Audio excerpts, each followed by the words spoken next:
찬송하시겠습니다. 찬송가 406장입니다.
마가복음 8장 14절에서 26절입니다. 마가복음 8장 14절에서 26절 말씀. 제자들이 떡 가져오기를 이쯤에 배에 떡 한 개밖에 그들에게 없더라. 예수께서 통과하여 이르시되 한가 안에 있는 누룩과 헤롯의 누룩을 주의하라 하시니 제자들이 서로 수군거리기를 이는 우리에게 떡이 없음이로다 하거늘 예수께서 하시고 이르시되 너희가 어찌 떡이 없음으로 수군거리느냐 아직도 알지 못하며 깨닫지 못하느냐 너희 마음이 둔하냐 너희가 눈이 있어도 보지 못하며 귀가 있어도 듣지 못하느냐 또 기억하지 못하느냐 내가 떡 5개를 5,000명에게 떼어줄 때에 조각 몇 바구니를 거두었더냐 이르되 12이니이다 또 7개를 4천 명에게 떼어 줄 때에 주가 몇 강주리를 거두었더냐 이르되 7이니이다. 이르시되 아직도 깨닫지 못하느냐 하시니라. 베세다의 이름에 사람들이 맹인 사람을 데리고 예수께 나와 손 대시기를 구하거늘 예수께서 맹인의 손을 붙잡으시고 마을 밖으로 데리고 나가사 눈에 침을 뱉으시며 그에게 안수하시고 무엇이 보이느냐 물으시니 쳐다보며 이르되 사람들이 보이나이다. 나무 같은 것들이 걸어가는 것을 보나이다 하거늘 이에 그 눈을 다시 안수하시되 그가 주목하여 보더니 나아서 모든 것을 밝히 보는지라. 같이요. 예수께서 그 사람을 집으로 보내시며 이르시되 마을에는 들어가지 말라 하시니라. 아멘. 할렐루야. 한 가족이 어디를 이제 여행을 가기 위해서 집에서 분주하게 준비를 하고 이것저것 챙기기도 하고, 그런데 자꾸만 남편은 빨리 가자고 재촉을 하고 아이들도 빨리 가자고 재촉을 하고, 그냥 주부만 그냥 분주하게 이것저것 준비하고, 그래서 어쨌든 차에 짐을 싣고 여행을 떠나게 됐는데, 한참 가다가 갑자기 그 아내가 아이코 그러는 거예요. 그러니까 운전하던 남편도 뒤에 앉은 아이들도 깜짝 놀라면서 왜 그러냐고 그렇게 물으니까 그 아내가 하는 이야기가 음식을 두고 왔다고. 차에서 먹을 음식을 바리바리 싸놨는데 너무 급하게 이렇게 옮기다 보니까 또 재촉하다 보니까 그냥 그렇게 준비했던 것을 가지고 오지 못하고 가게 됐다고, 그러면서 아쉬워하는 그런 모습. 오늘 본문의 시작이 그거예요. 14절 말씀에 보면 떡이 한 개밖에 없었다. 배에 탔는데 떡이 하나밖에 없었다. 자, 이 말은 우애하고 연결을 좀 시키면 예수님께서 많은 사람들 앞에서 3일 동안 말씀을 전하시고 그들이 너무 시장이 하니까 예수님께서 저들에게 먹을 것을 주라고, 아니 이 들판에서 먹을 게 어디 있고 어디서 구해오냐고 그랬을 때 너희가 가지고 있는 것이 뭐냐 하니까 떡 7개가 있습니다. 그래서 그 떡 7개를 가지고 기도하시고 나눠줘서 4천 명이나 그 모든 것들을 먹고 몇 광주리가 남았다고요? 7광주리가 남았다. 근데 뭐 빨리빨리 사람들 보내고 뭐 또 이런저런 또 뭐 표적 이야기도 나오고 그러다 보니까 뭐 분주하기도 하고 빨리 다른 곳으로 가기도 하고 그래야 되는데, 이 떡 7광주리가 남은 거에 대해서 제자들이 그만 깜빡하게 되고 배를 타고 가다 보니까 한 개가 남았어요. 그런데 사람 심리가 어떤 심리냐면 원래 없는 사람들은 없는 거에 어떤 그 구애를 받거나 그것 때문에 미련이 있거나 그러지 않는데, 뭔가 있다가 없어지면 뭔가 이게 허전하기도 하고 아쉽기도 하고 그런 일들. 평소에 이 사람들은 떡이 뭐 이렇게 준비되어 있는 것이 아니고 그냥 있으면 먹고 없으면 안 먹고 그러면서 이제 전도 여행을 다니고 있는데, 근데 마침 이 칠병이어, 흔히 말하는 칠병이어의 기적을 이제 행하신 후에 7광주리가 남았으니까 이거면은 뭐 며칠은 아니 뭐 하루 이틀은 이 식사 문제를 해결할 수 있겠다, 그런 생각이 혹 제자들에게 있었을 텐데, 그런데 14절 표현이 보면 떡 한 개밖에는 없었다. 그러니까 얼마나 아쉬웠겠어요. 야, 그거 가져왔어야 했는데 누가 그거 책임지고, 서로 얘기하겠죠. 야, 네가 좀 책임지고 가져오지. 그거 왜 두고 왔냐고 막 그런 이야기들을 하고 있는 상황에서, 또 이게 또 어떤 면에서는 이런 상황 속에서 또 예수님이 한 말씀하셨는데 그게 또 이 떡하고 문제가 되는 것처럼 그들이 생각하게 돼요. 이 얘기하다 보면 서로 다른 얘기를 하는데도 불구하고 그 얘기가 막 연결되어 있는 것처럼 생각하게 되는데, 15절 말씀에 보면 갑자기 예수님께서 누룩 이야기를 하시는데 바리새인 누룩과 헤롯의 누룩을 조심해야 된다, 주의해야 된다, 이렇게 말씀을 하시는 거예요. 누룩의 사용의 용도는 이 떡을 만들 때 부풀게 하고 부드럽게 하고 그런 데 사용되는 거니까 지금 자기들은 제자들은 스스로 생각이 좀 그거 아쉬워서 지금 미련을 가지고 있어서 이 떡 한 개밖에 없는데 지금 갑자기 예수님께서 누룩 얘기를 하니까 그것 때문에 지금 말씀하시는 건가? 16절 말씀에 보면 제자들끼리 서로 수근수근 거렸대잖아요. 왜 수근수근 거렸다고요? 떡이 없기 때문에 혹시 예수님께서 그 왜 일곱 강줄이 떡을 안 갖고 왔느냐고 야단칠 것 같기도 하고 그러니까 이 서로 수근수근거리면서 예수님이 왜 누룩 이야기를 했는지 이들이 잘 깨닫지 못했다는 거예요. 자, 예수님께서 말씀하신 누룩 실제로 마태복음 13장에 보게 되면 천국 비유 속에서 누룩 비유가 나오잖아요. 조그만 누룩을 집어넣어도 그 모든 것이 부풀어지는 것처럼 이렇게 천국에 대해서 작은 것이지만 그 천국이 점점 커지게 되고 모든 것들을 부풀게 하는 그런 비유의 말씀이 있는데 여기서 말하는 누룩은 그 비유가 아니에요. 그러니까 누룩이 가지고 있는 특징이 뭐냐면 모든 것을 다 이렇게 영향력을 주잖아요. 영향력. 근데 영향력이라는 것은 좋은 것도 있지만 나쁜 것도 있잖아요. 그래서 그 나쁜 영향력을 말할 때 흔히 왜 바이러스 지금 우리가 코로나 시대에 살고 있는데 이 코로나 시대 속에서 왜 사람들이 처음에는 다 마스크를 끼고 있었어요? 마스크를 전염될까 봐. 다른 사람에게 전염시키는 것도 문제지만 또 다른 사람에 의해서 그것이 전염되면 안 하니까. 평소에는 아이들이 손을 안 씻어 밖에 나갔다 들어오면 손도 안 씻고 그러니까 맨날 어머니가 잔소리하는 게 손 씻어라, 손 씻고 밥 먹어라 이 말을 이렇게 했는데 이 코로나 시대가 되니까 애들이요 자동으로 자기들이 손을 씻어. 자기들 뭐 시키지 않았는데도 그 전염될까 봐. 이 누룩의 의미가 이 전염이라는 거예요. 근데 여기서 말하는 예수님의 비유는 좋은 쪽에서 말씀하시는 것보다는 안 좋은 쪽에 나쁜 쪽의 영향력이에요.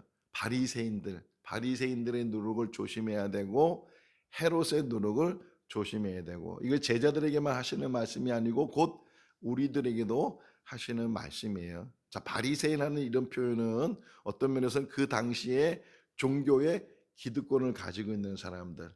그래서 예수님에 대해서 대항하고 예수님을 적대시하고 예수님을 심지어는 죽이려고 했던 게 뭐예요? 자기들 기득권 문제 때문에. 어떻게 보면은 우리가 하나님의 말씀의 대언자고 하나님 말씀을 잘 지키는 사람들이고 이렇게 이 바리새인의 처음의 시작은 참 훌륭한 거예요. 우리는 구별된 삶을 살한다. 하나님 말씀대로 산다. 하나님 말씀만 붙들고 살겠다. 얼마나 귀한 일이겠어요. 근데 이게 잠깐만 시간이 흐르고 시대가 바뀌면서 점점 껍데기만 남아. 우리 신앙도 마찬가지예요. 오랫동안 신앙생활하는 게 늘 본질 속에서 그 변하지 않고 그 믿음 안에서 온전히 살아야 되는데 잠깐만 하다 보니까 형식만 남는 거예요. 전통만 남는 거예요. 껍데기만 남는 거예요. 그러다 보니까 판단하게 되고 이러니 저러니 판단하면서 사람을 구분하게 되고 이런 일들을 우리가 혹 할 수도 있는데 지금 이 바리새인의 누룩 같은 것 형식에 치우치거나 외식하거나 이런 데 치우치면 안 된다. 뭐라 그래? 주의해라. 조심해라. 그런 말을 하는 거예요. 종교적으로 우리가 껍데기만 남아있으면 안 된다. 생거 진천교회 안에 본질이 흔들리지 않고 초지일관이라고 하잖아요. 처음 것이 변하지 않고 계속 동일하게 가는 것. 어제 우리 믿음에 대해서 다윗에 대해서 같이 묵상했지만 다윗은요 처음부터 골리앗을 만나기 전부터 골리앗을 만날 때까지 변하지 않는 믿음이었어요.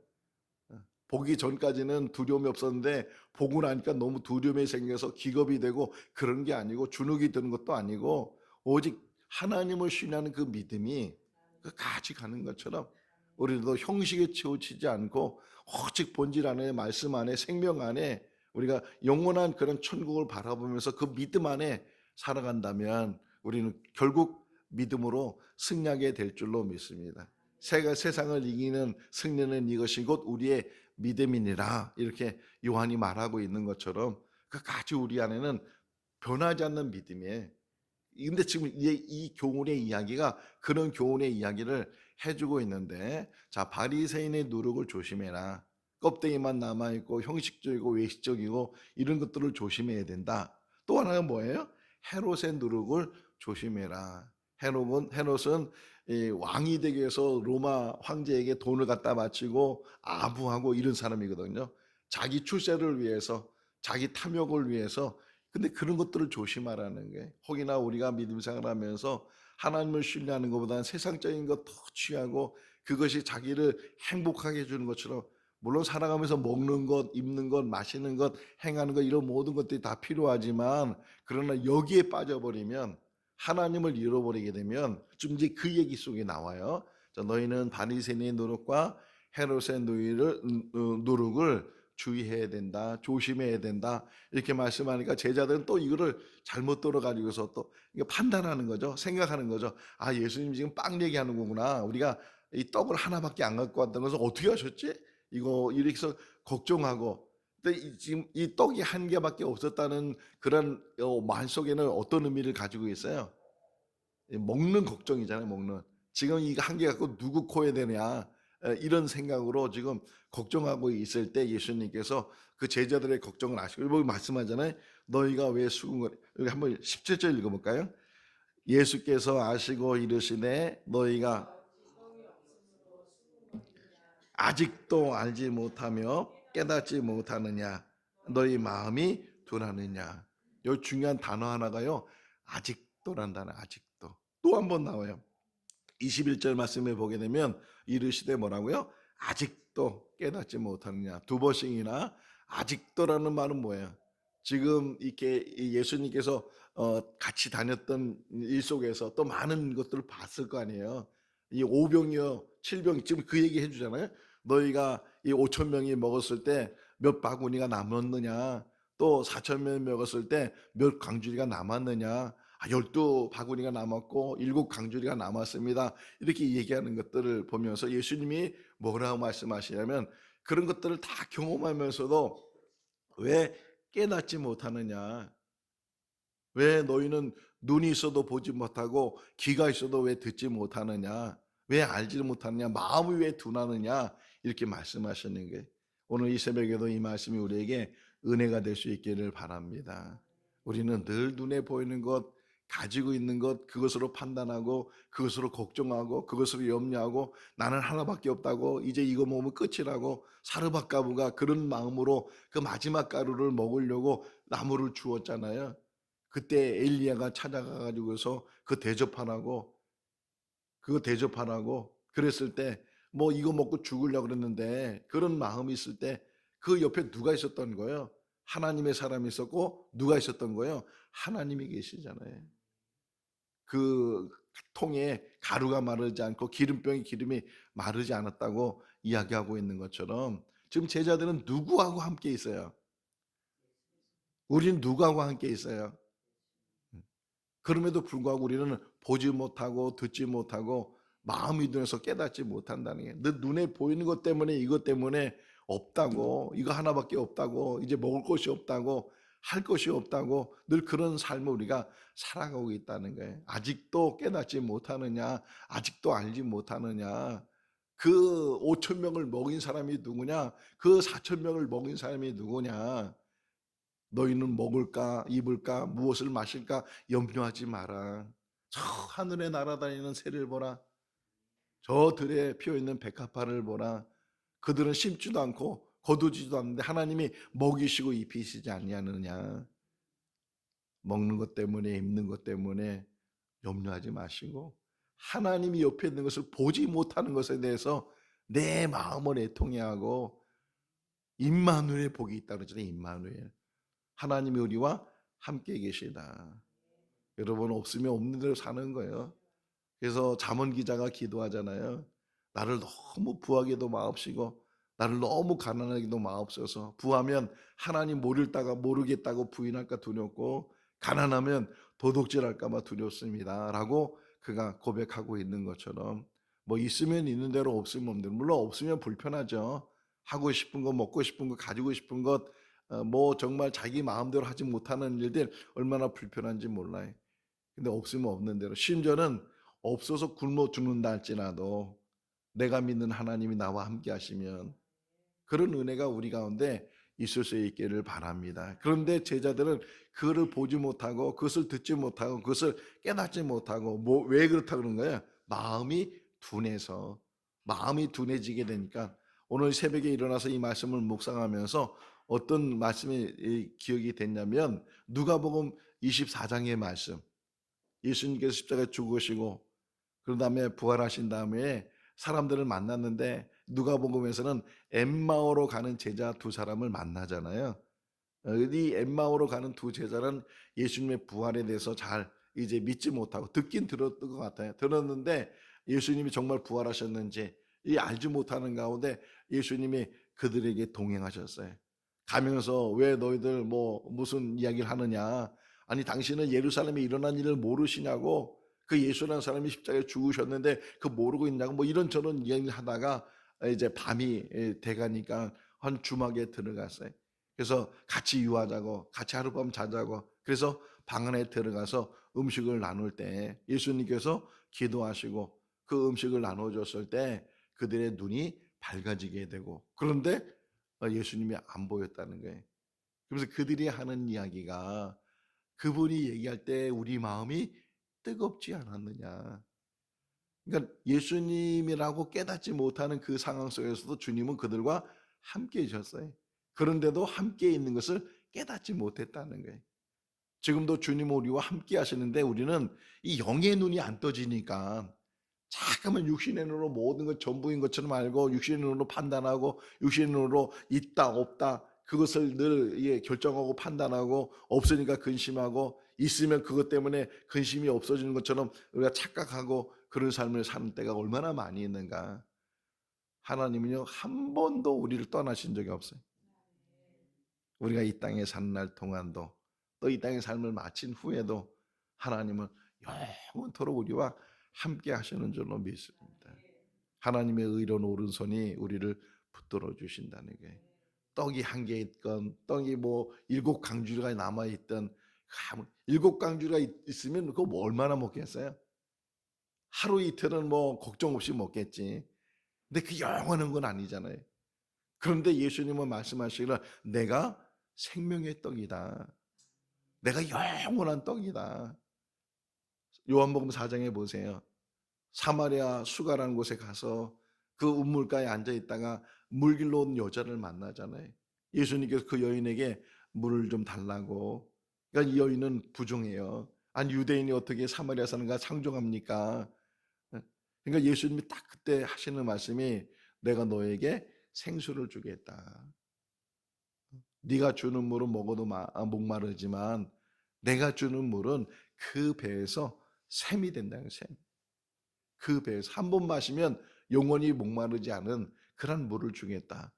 이 여인이 호탕하니까는 그럼 그런 물이 있다면 나한테 해달라고. 그래서 남편 이야기가 나오잖아요. 남편을 데리고 오라. 남편이 없습니다. 네 말이 맞다. 너희 남편이 5이 있었다. 이 얘기 속에서 세상이 주는 물은 먹어도 그 갈증을 해결할 수 없고 다시 목마르는 물이지만 주님이 주시는 물은 그 배에서 생수. 요한복음 7장을 보니까 그 생수가 뭐냐 가로쳐 있어요. 너의 배에서 생수의 강이 흘러 넘치리라 그러면서 딱 그 다음 절이 가로쳐 있는데 이것은 성령을 가리킵니다. 성령이 우리 안에 충만히 임하실 줄로 믿습니다. 지금도 성령이 우리와 함께 계시잖아요. 떡 하나 때문에 걱정하고 근심하고 그것 때문에 고민하고 그러지 말라는 거예요. 떡이 있던 없던 누가 있습니까? 하나님이 계시니까, 예수님이 계시니까, 성령님이 계시니까 우리가 오늘도 우리가 주님 앞에 이렇게 나올 수 있는 것도, 이 생명 주시는 것도, 이렇게 호흡할 수 있게 하시는 것도, 아무리 좋은 음식이었어도 입맛이 없으면 먹을 수도 없고, 아무리 좋은 옷이 있어도 그거 지나면 다 뭐 보세요. 우리 흔히 그러잖아요. 옷장문 열면 입을 게 없다고. 아무리 좋은 거 있어도 입을 게 없는 거야. 오직 주님 한 분만이 우리의 만족이 되고 주님 한 분만 있으면 어디를 가든지 배를 타든지 어디 광야에 있든지 어디를 있든지 주님이 그 모든 것들을 우리를 인도해 주시고 해결해 주실 줄로 믿습니다. 자, 모세 시대에 이스라엘 백성들이 광야를 지날 때 아주 중요한 단어 하나가 나오는데 뭐냐면 하나님이 앞서가신다는 거예요. 우리 인생 속에서도 하나님이 앞서가실 줄로 믿습니다. 자, 그다음에 이제 베세다에 도착을 해서 이제 앞을 못 보는 사람을 데리고 와서 이 사람을 고쳐달라고 그랬을 때 예수님이 그를 따로 데리고 가서 이제 고쳐주시는데, 우리가 생각할 때 아이 더럽게 왜 침을 뱉지? 이런 생각을 하잖아요. 침을 뱉어서 그 눈에 바르시고 안수하시면서 그에게 이제 기도해 주셨는데, 이제 예수님이 물으셨어요. 야, 뭐가 보이냐? 잘 보이느냐? 이렇게 물어보니까 사람이 보이긴 보이는데 나무처럼 보입니다. 그러니까 희미하게 보입니다. 제대로 확실히 보이질 않습니다. 다시 또 안수를 하시고 이제 다시 물으시니까 이제 확실하게 보입니다. 라고 얘기를 해. 전에도 이제 이런 말씀을 묵상하면서 왜 예수님이 무슨 능력이 부족해서 다른 모든 사람들은 다 한 번에 그냥 그 뭐 실로암에 가서 눈을 씻는 사람도 마찬가지고, 뭐 예수님의 치유 방법이 심지어는 죽은 자도 살리신 그 능력 가운데서 한 번에 다 모든 일들을 이루시는데 왜 유독 지금 이 소경을 고치는 이야기 속에서는 한 번에 못 하시고, 자, 중요한 단어예요. 못 하신 거예요, 안 하신 거예요? 예? 안 하신 거예요? 이거 중요해요. 예. 아다르고 오다르고 하는 것처럼 한 번에 못 하시겠어요? 충분히 한 번에 하실 수 있는 분이시고, 아니 침을 안 발라도 안수를 안 해도 말씀만 하셔도 저 멀리 떨어져 있는 이방 여인이 그렇게 엎드려서 개도 부스러려 먹습니다 이랬을 때 그 여인의 딸을 만져본 적도 없고 본 적도 없고 멀리 떨어져 있는 집에 있는 그 아이 병이 나았다고, 귀신이 나갔다고 이렇게 말씀하시는 분이 예수님이시잖아요. 그런데 유독 왜 여기서는 이렇게 한 번에 안 하시고, 못 하신 게 아니라 안 하셨잖아요. 한 번에 안 하시고 두 번씩이나 이런 일들을 하시면서 이가 보게 하셨을까? 항상 예수님의 모든 사역 속에서 하나도 그냥 지나가는 것이 없고 다 그 안에는 영적 교훈이 있다는 거예요. 영적 교훈. 우리를 가르쳐줘요. 우리가 예수 믿는다고 하면서, 하나님 믿는다고 하면서 신앙생활 한다고 하면서도 우리의 지금 정도, 아직도란 말이 중요해요. 그래서 아직도 그렇게 수십 년 동안 예수 믿었는데, 그렇게 수십 년 동안 교회 다녔는데, 그런데 아직도 하나님에 대해서 신뢰함이, 하나님에 대해서 확실하게 보지 못하고 알지 못하고 깨닫지 못하고 나무처럼 보인다고, 그런가 민가 긴가 민가 이런 신앙 안에서, 이런 믿음 안에서 우리가 살아가고 있다는 거예요. 그래서 언제 이 제자들이 확실하게 변화됐어요? 오순절날 주님께서 십자가에 죽으시고 부활하신 다음에, 그리고 승천하신 이후에 오순절날 제자들의 모습이 완전히 바뀐 게 오순절 사건이잖아요. 그 전까지는 도망가고 숨고 무섭다고 죽을까봐 걱정하고 이랬던 제자들인데, 오순절 사건을 통해는 이제 담담이 생겨서 어디를 끌려가든지, 공회 앞에 가든지 어디를 가든지, 우리가 사람의 말을 듣는 것이 옳으냐 하나님의 말씀을 듣는 것이 옳으냐, 이들이 변화된 것처럼 아직도 그런 희미한 신앙, 아직도 분명하게 보지 못하는 신앙, 그 신앙에서 벗어나라는 거예요. 우리의 신앙이 다시금 온전한 신앙, 밝게 보는 신앙, 하나님이 보이는 신앙, 천국이 보이는 신앙, 영의 눈이 떠지는 신앙, 그런 신앙이 될 수 있기를 바랍니다. 누구를 만났기 때문에? 주님을 만났기 때문에, 하나님을 만났기 때문에. 그런 은혜가 우리 가운데 있다면요, 두려움이 사라져요. 근심 걱정이 사라져요. 오늘 사는 것도 너무 행복하고 너무 기쁘고, 누구를 만나든지 어디를 가든지 무엇을 먹든지 무엇을 마시든지 아무 상관이 없어. 뭐 가지고 있는 거 없는 거 이거 한순간에 없어지고 한순간에 세워지고, 돈은 돌고 돈다는 게 돈이라는 건, 돈 때문에 돌지 마시고 하나님 안에서 우리 변함없는 그런 기쁨을 가지고 산다면, 알렉산더 대왕 얘기를 알고 있잖아요. 그 철학자를 찾아가서 이 잠자고 일광욕하는 그 사람에게 소원을 말하라고 했을 때, 당신 좀 비켜달라고, 햇빛이 안 보인다고. 여러분, 우리가 이 땅에 사는 날 동안 맡기며 살 수 있기를 바랍니다. 그러면 주님이 떡 한 개 있어도 걱정이 없어요. 아니, 떡이 없어도 걱정이 없어요. 그 주인이, 생명의 주인이, 그 모든 것의 주인이 내가 믿는 하나님이기 때문에, 그 믿음 안에서 날마다 승리해 나가는 우리 모두가 다 될 수 있기를 주님의 이름으로 축원합니다. 기도하겠습니다. 사랑이 많으신 하나님 아버지, 날마다 새날을 주시고 날마다 생명을 주시고 날마다 일용할 양식을 더하시는 그 은혜에 감사를 드립니다. 우린 늘 소유에 따라서 눈에 보이는 것에 따라서 만족하기도 하고 또 불만족하고 때로는 불평하고 원망할 때가 많습니다. 늘 우리와 함께 하시는 주님을 바라보지 못하고 하나님의 능력을 깨닫지 못하고 저희들은 원망할 때가 많이 있습니다. 오 하나님 아버지, 영의 눈이 열려지게 하시고 믿음이 바로 세워지게 하시고 먹는 것 마시는 것 때문에 걱정 근심하지 않도록 은혜로 도와여 주시옵소서. 우리의 주어진 시간 속에서 최선을 다하고 성실하고 또 하나님 앞에 정직하며 늘 바르게 사는 우리들 되게 하여 주시옵소서. 오직 하나님만 바라보게 하시고 주님 부르시는 그날까지 이 땅에 주신 사명 감당하며 사는 우리 모두가 되게 하여 주시옵소서.